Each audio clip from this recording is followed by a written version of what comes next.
தேர்தல் அறிக்கையெல்லாம் டிவியில பார்த்துட்டு வந்தேன். ரொம்ப சந்தோஷம்ண்ணா.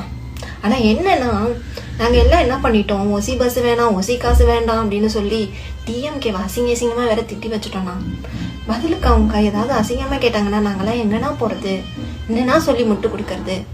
ஆனா நீங்க என்ன வேணாலும் பண்ணுங்கண்ணா, முட்டு கொடுக்க நாங்க இருக்கோம். நான் என்ன நினைக்கிறேன்னா, அவங்க முதலமைச்சர் மாதிரி அவங்களும் கொஞ்சம் நாகரிகமானவங்கன்னு நினைக்கிறேன். நம்மள பதிலுக்கு திட்ட மாட்டாங்க.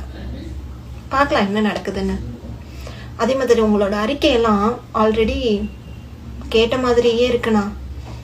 ஆல்ரெடி கொடுத்த அறிக்கை மாதிரியே நீங்களும் கொடுத்து வச்சிருக்கீங்கண்ணா. புதுசா ஏதாவது பண்ணுங்கண்ணா. நாட்டுல எவ்வளவோ பிரச்சனை இருக்குண்ணா.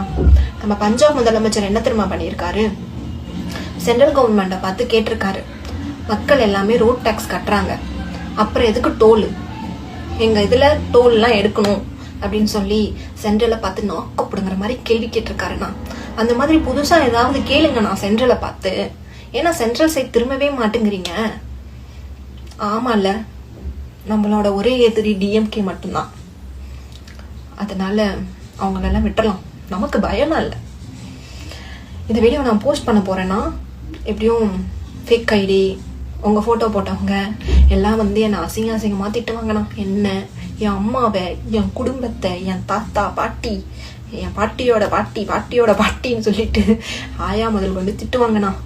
ஆனாலும் மனசை தைரியப்படுத்திக்கிட்டு நான் இதை போஸ்ட் பண்றேண்ணா. கமெண்ட் ஆன்லயே வச்சுட்டு